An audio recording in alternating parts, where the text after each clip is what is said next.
Oi, pessoal! Bem-vindos a mais uma exploração aqui no The Deep Dive. Hoje o papo é sobre algo que, acho que todo mundo sente, né? Essa pressão da vida moderna, tanto estímulo, tanta coisa acontecendo. Daí vem aquela vontade de, sei lá, sumir um pouco, escapar. Exatamente.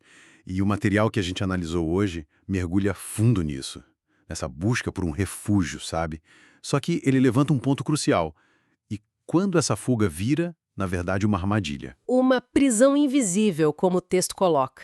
E o mais intrigante é que vamos conectar isso com uma prática bem particular, a magia do caos. Pois é, porque essa fuga da dor, seja um trauma, um sentimento de impotência, ou até um vazio mesmo, é supernatural, é humano. Mas a questão é essa: o que acontece quando o lugar para onde a gente foge acaba isolando a gente mais ainda? Nosso objetivo aqui é tentar entender essa dinâmica e como essa tal de magia do caos propõe um caminho diferente. Não de fugir, mas de tipo se reintegrar com tudo isso, com a realidade interna e a externa. Sim, e os exemplos que o material traz são, uau, bem impactantes para ilustrar essa armadilha. Tem o caso da mulher com bebê reborn, né? Claramente uma tentativa de preencher um vazio imenso ali, mas com um risco enorme de, na verdade, só reforçar aquela ausência, aquela dor. Uhum. E também fala daqueles indivíduos que se identificam como animais, os Therians. Sim, os Therionians, que pode ser, claro, uma resposta a uma dor profunda, talvez, de não pertencer, de não se encaixar, mas que, de novo, pode levar a um isolamento ainda maior, né?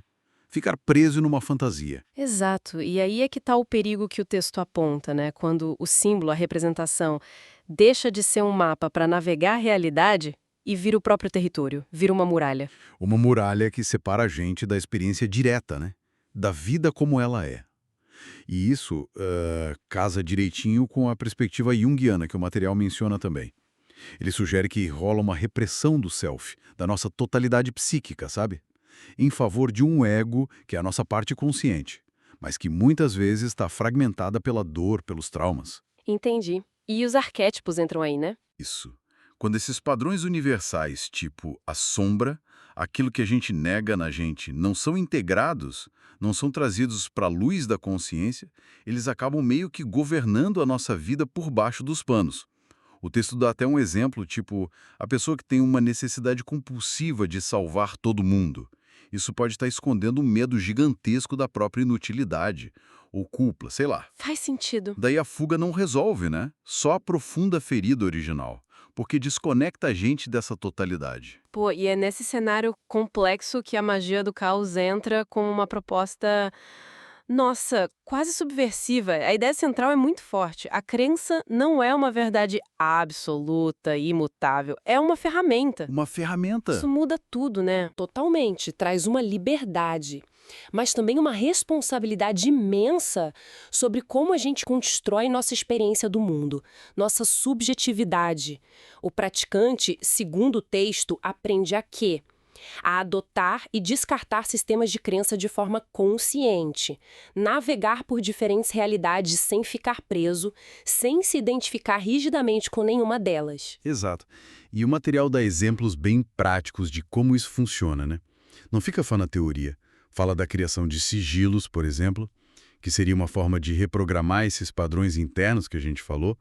Alguém que está preso na identidade de vítima, por exemplo, poderia criar um sigilo para cultivar ativamente a perspectiva de protagonista da própria vida. Não para mudar o passado, mas a forma como ele afeta o presente. Isso, mudar a interpretação, o eco daquele passado. E tem também os servos astrais. Ah, sim, que o texto deixa claro, não são entidades de fora. Não, de jeito nenhum. São como personificações de partes nossas que foram negligenciadas, sabe? Funções psíquicas, tipo coragem, foco, disciplina. Fragmentos do nosso próprio self que a gente traz para a consciência para poder trabalhar, para poder integrar, É como se a gente estivesse recuperando partes perdidas de nós mesmos. basicamente. E aí, se a gente conecta isso tudo, a visão que emerge é que a realidade é tipo um campo de batalha simbólico. E a magia, nesse contexto, seria a arte de desenhar o nosso mapa para navegar nesse campo, de forma consciente, em vez de usar mapas velhos, herdados ou que a gente nem sabe que está usando. Então, assim, o que fica disso tudo? Qual a grande mensagem? Parece ser que essa coisa de evitar a dor a qualquer custo pode levar a uma estagnação, sabe? Um definhamento por dentro. Sim, uma morte lenta, como o texto sugere. Para voltar, para integrar essas partes quebradas. Para encarar a tempestade interna e aprender a navegar nela, em vez de tentar fugir o tempo todo. Precisamente. A dor, nesse olhar, deixa de ser só o inimigo. Ela vira matéria-prima. Matéria-prima para alquimia interna. Isso, para transformação. Quando você acolhe a sombra, quando você usa a crença como essa ferramenta plástica, flexível e não como uma corrente, aí sim surge a possibilidade de você co-criar a sua experiência da realidade. A magia vira um caminho de volta para o centro, para a integridade, o que nos deixa com uma pergunta no ar, né? Uma reflexão, talvez.